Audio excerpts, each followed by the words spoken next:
नमस्कार प्यारे बच्चों, आज हम पढ़ेंगे जो कल आपका पेपर होने वाला है बोर्ड एग्ज़ाम के लिए। साइंस का पेपर जो आप होने वाला है उसके इम्पोर्टेंट टॉपिक जो हर साल परीक्षा में पूछे जाते हैं, जो 100% परीक्षा में पूछे जाते हैं। उसमें पहला टॉपिक ये होता है IUPAC नाम। IUPAC नाम हमेशा और हर साल परीक्षा में पूछे जाते हैं। 4 से 5 नंबर के ये IUPAC नाम पूछे जाते हैं। अब IUPAC नाम करने के लिए आपको ये याद होना चाहिए, ये यहाँ पे हमने लिखे हुए हैं कि कार्बन कितने। देखो जितने कार्बन होते हैं उनको ये कहते हैं। 1 कार्बन होता मैथ कहते हैं, 2 कार्बन होता एथ कहते हैं, 3 कार्बन होता प्रोप कहते हैं, 4 कार्बन होता ब्यूट, 5 कार्बन को पेंट और 6 कार्बन को हेक्स कहते हैं। और 1 बॉन्ड होता तो एन कहा जाता, 2 बॉन्ड को इन कहा जाता और ट्रिपल बॉन्ड को आइन कहा जाता। अब इसके बाद OH, देखिए OH को हम ऑल कहते हैं, CHO को अल कहते हैं, COOH को ओइक अम्ल, CH3 को मैथिल, Br को ब्रोमो, Cl को क्लोरो, CO को ओन। और ये बहुत इम्पोर्टेंट क्वेश्चन है। देखिए अब आपको ये बेसिक याद होना बहुत ज़रूरी है IUPAC नाम बनाने के लिए। अगर आपने ये याद कर लिया तो आपके बोर्ड एग्ज़ाम में 5 नंबर बिल्कुल पक्के हो जाएंगे, कन्फर्म हो जाएंगे। ये 4 नंबर या 5 नंबर के पूछे जाते हैं और हर साल पूछे जाते हैं और बहुत आसान चीज़ें हैं। ये वो चीज़ें हैं, वो टॉपिक हमने लिए हैं जो 100% बोर्ड एग्ज़ाम में पूछे जाते हैं।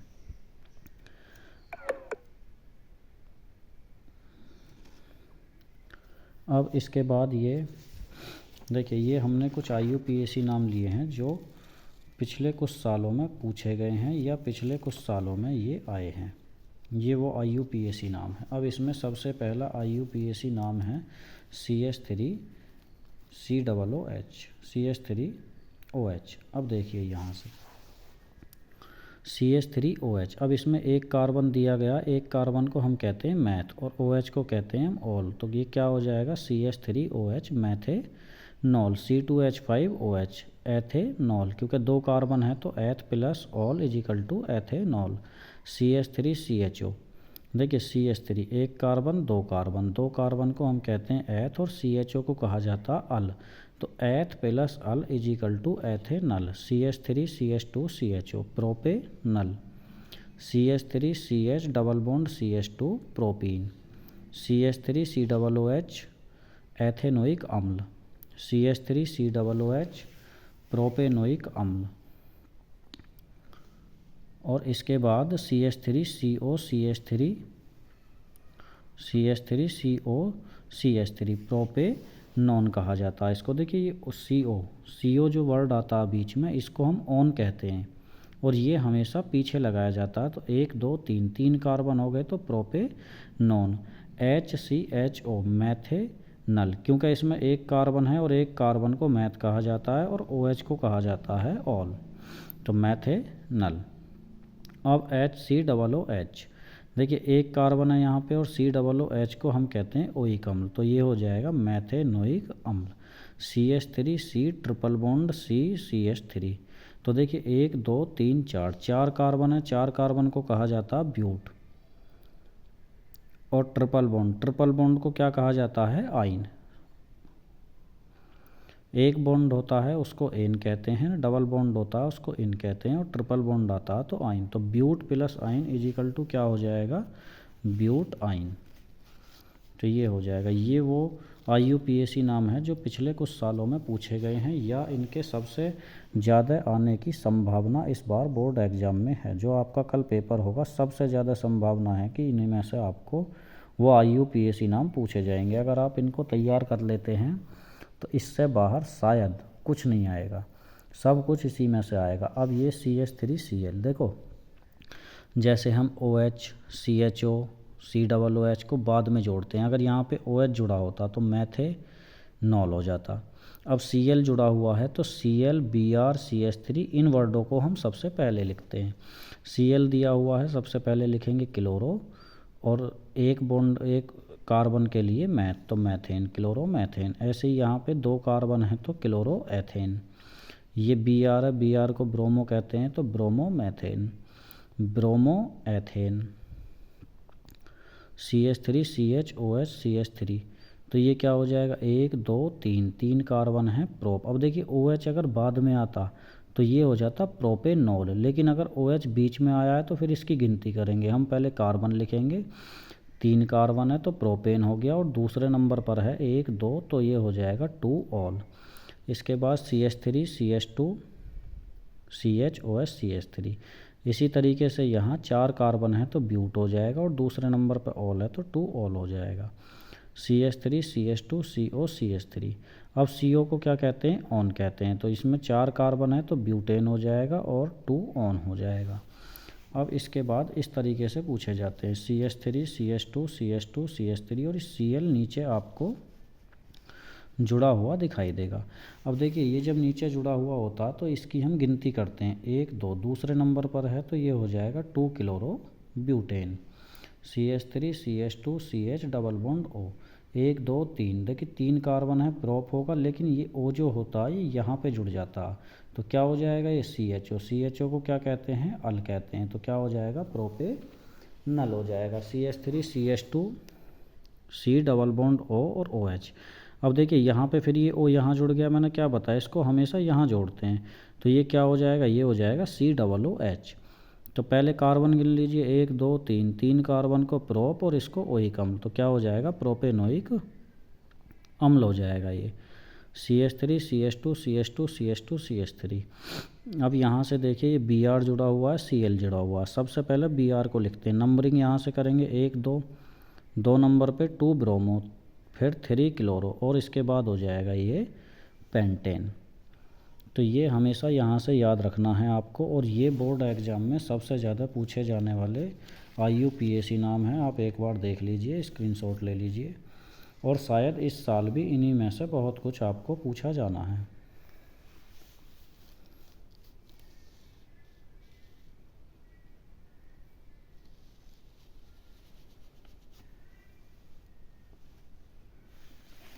इस साल भी आपको इन्हीं में से पूछे जाएंगे, और ये 100% है, ये ज़रूर आएंगे।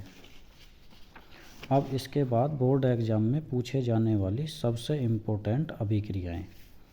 ये अभिक्रियाएं सबसे ज़्यादा और हर साल आपके पेपर में पूछी जाती हैं। इसमें सबसे पहली अभिक्रिया होती है साबुनीकरण। तो ये साबुनीकरण की अभिक्रिया है, और सबसे ज़्यादा और हर बार ये पेपर में आपके पूछी जाती है। ये साबुनीकरण अभिक्रिया है। इसके बाद आती है एसिडरीकरण। ये अभिक्रिया हर बार पेपर में पूछी जाती है। नेक्स्ट है लोहे पर जंग लगना। देखिए 4Fe + 3O2 2S + H2O = 2FeO3 × XH2O। ये जो वेरी इंपॉर्टेंट अभिक्रिया, ये जो वर्ड लिखा हुआ है, ये होता है लोहे पर जंग लगना। ये होता है लोहे पर जंग लगना। अब इसके बाद उदासीनीकरण अभिक्रिया बहुत इंपॉर्टेंट अभिक्रिया है, हर बार पेपर में पूछी जाती है। विस्थापन अभिक्रिया, दहन अभिक्रिया, ये सभी अभिक्रियाएं पेपर में पूछी जाती हैं, ये आपको याद होनी चाहिए। श्वसन अभिक्रिया, द्विविस्थापन अभिक्रिया, हाइड्रोजनीकरण, संयोजन अभिक्रिया, और ये विस्थापन अभिक्रिया। आप चाहो तो इसका स्क्रीनशॉट ले सकते हो, और इस साल भी इनमें से पेपर में से 2 या 3 अभिक्रियाएं ज़रूर पूछी जाएंगी, और हर साल पूछी जाती हैं, और ये 100% अभिक्रियाएं इस साल भी पूछी जानी हैं आपकी। CH3 COO C2H5 + NaOH = CH3 COO Na + C2H5OH। ये साबुनीकरण होता है, सबसे इम्पोर्टेंट अभिक्रिया साबुनीकरण और लोहे पर जंग लगना। ये अभिक्रियाएं हर साल आपके पेपर में पूछी जाती हैं, और शायद इस बार भी पेपर में पूछी जाएंगी। अब इससे आगे हम चलते हैं, जो फिजिक्स के कुछ क्वेश्चन, आंकिक क्वेश्चन, न्यूमेरिकल पूछे जाते हैं पेपर में, और 100% ये पूछे ही जाते हैं। ये बहुविकल्प में भी पूछे जाते हैं, ये 1 नंबर में, 2 नंबर में भी पूछे जाते हैं। तो ये आपके कुछ बोर्ड एग्ज़ाम के क्वेश्चन हैं।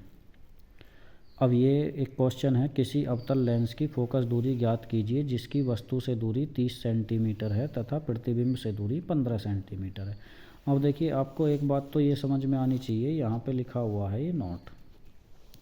अवतल लेंस जब भी देगा उसमें V तथा U का मान हमेशा ऋणात्मक होगा, यानी हमेशा माइनस में ही रहेगा।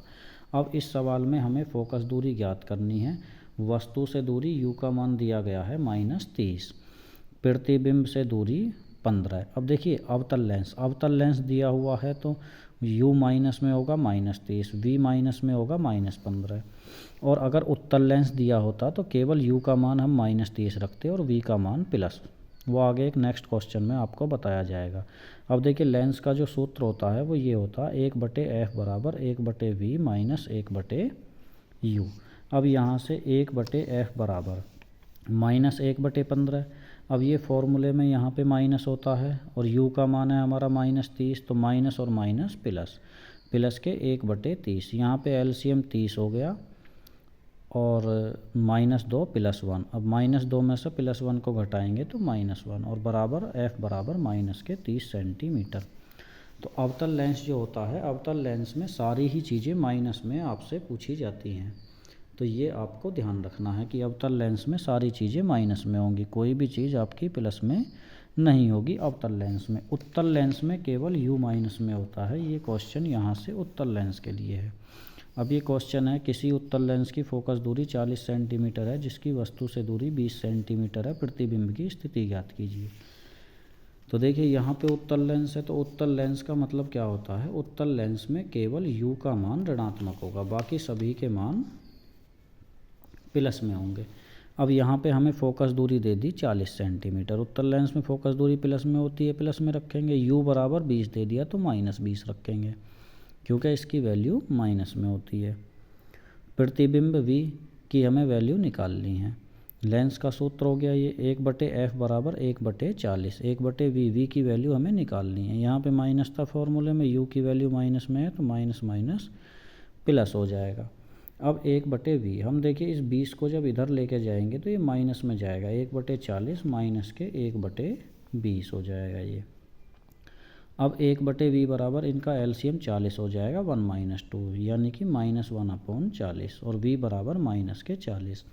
अब यहाँ से कभी कभी एक क्वेश्चन बनता है जिसमें ये पूछा जाता है कि आवर्धन m बराबर, आवर्धन भी ज्ञात कीजिए।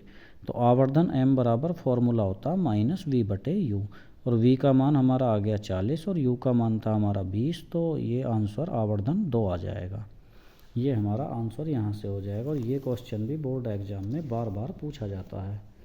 एक क्वेश्चन जो बहुविकल्पीय क्वेश्चनों में पूछा जाता है, बहुविकल्पीय क्वेश्चन में पूछा जाता है या 1 नंबर में पूछा जाता है, ये क्वेश्चन किसी लेंस की फोकस दूरी ज्ञात कीजिए जिसकी क्षमता 2 डायोप्टर है, तब उसकी फोकस दूरी बताओ।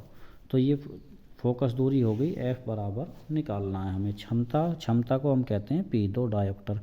अब देखिए यहाँ से 2 स्थिति बनती हैं। एक फार्मूला होता है f बराबर 1/p, एक फार्मूला होता है f बराबर 100/p। तो इसमें अंतर क्या है, देखिए जब आप 1/p फार्मूला लगाएंगे तो ये हमेशा मीटर में होगा, ये आपको याद रखना है। इसका जो मात्रक होगा ये मीटर में होता है क्योंकि ये मीटर में आंसर आता है 0.5 मीटर।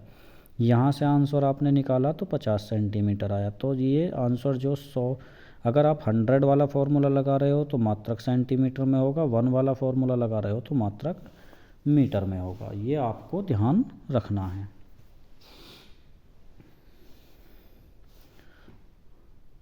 इसमें आप कंफ्यूज मत होना, ये आपको ध्यान रखना है मीटर में या सेंटीमीटर में, आपको किस में लेके आना है। कोई सा भी फार्मूला आप यूज कर सकते हो, उसमें कोई दिक्कत नहीं है। अब देखिए नेक्स्ट क्वेश्चन जो सबसे ज़्यादा पूछा जाता है और शायद इस साल भी इस तरीके के क्वेश्चन आने की संभावना है।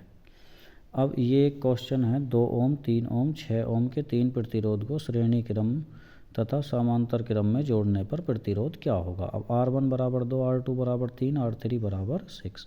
अब श्रेणी क्रम, देखिए श्रेणी क्रम का फॉर्मूला होता है R बराबर R1 + R2 + R3, तो 2 + 3 + 6 बराबर 11 ओम। समांतर क्रम, ये समांतर क्रम का फॉर्मूला होता है और ये दोनों फॉर्मूले थ्योरी में और बहुविकल्पीय क्वेश्चन में आपसे पूछे जाते हैं। 1/R बराबर 1/R1 + 1/R2 + 1/R3, ये दोनों फॉर्मूले आपको याद होने चाहिए। ये 1 नंबर में भी पूछे जाते हैं, ये बहुविकल्पीय MCQ क्वेश्चन में भी पूछे जाते हैं और इनसे न्यूमेरिकल भी आते हैं। 1/2 + 1/3 + 1/6, 3 + 2 + 1/6, एलसीएम 6। R बराबर आ गया यहाँ से 1 ओम।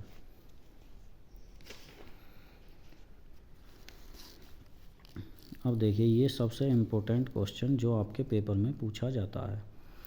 अब यहाँ से एक आपको चित्र दे देगा, इस तरीके से लिखेगा 2 ओम, 2 ओम, 5 ओम और 4 वोल्ट, विद्युत धारा का मान ज्ञात कीजिए।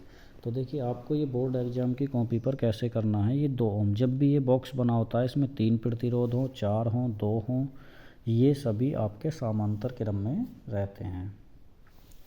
अब देखिए समांतर क्रम आपको पता है 1/R1 + 1/R2, तो यहाँ से आप कैसे लिखेंगे, 2 ओम तथा 2 ओम समांतर क्रम में है, तब 1/R बराबर 1/2 + 1/2 बराबर 2/2, R बराबर 1 ओम आ जाएगा यहाँ से। अब इसके बाद ये हमारा एक आंसर जो आया है, जो वो सामने जो भी वैल्यू दी होती है 1 ओम तथा 5 ओम श्रेणी क्रम में है, तब R बराबर 1 + 5 बराबर 6 ओम। और यहाँ से हमें धारा की वैल्यू पूछी गई थी, ये विभवांतर दिया गया था 4 वोल्ट का, I बराबर V/R, ये ओम के नियम से फॉर्मूला होता है, तो I बराबर 4/6 बराबर 0.66 एम्पियर।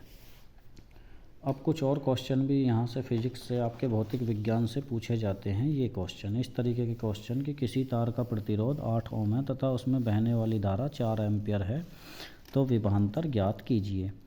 अब देखिए यहाँ से प्रतिरोध दे दिया आपको ये 8 ओम, धारा 4 दे दी, विभवांतर V बराबर IR, यानी 4 × 8 बराबर 32 वोल्ट। अगला क्वेश्चन है ये, 2 तारों के बीच आवेश 16 कूलाम है, उन पर लगने वाला विभवांतर 4 वोल्ट है, तब किया गया कार्य ज्ञात करो। आवेश दे दिया आपको, विभवांतर दे दिया आपको, W बराबर V × Q फॉर्मूला होता है। देखिए इस तरीके के क्वेश्चन पूछे जाते हैं सवाल में। शक्ति का मतलब होता है P बराबर 40 वाट, धारा I बराबर 4 एम्पियर, विभवांतर V हमें ज्ञात करना है, तो ये फॉर्मूला होता है विभवांतर V बराबर P/I, 40/4 बराबर 10 वोल्ट। इस तरीके देखो, एक ऊष्मा का क्वेश्चन बहुत पूछा जाता है हर साल की, आपको ऊष्मा ज्ञात करवाएगा, उसमें धारा I दे देगा, प्रतिरोध देगा, समय देगा, तो ये फॉर्मूला होता है H बराबर I² RT, यानी 2 × 2 × 4 × 2, यानी कि 32 जूल। ये सभी क्वेश्चन बोर्ड एग्जाम में आने वाले क्वेश्चन हैं, जो आपको शायद कल पेपर में देखने को मिलेंगे, तो आप इनको तैयार करके जाइए।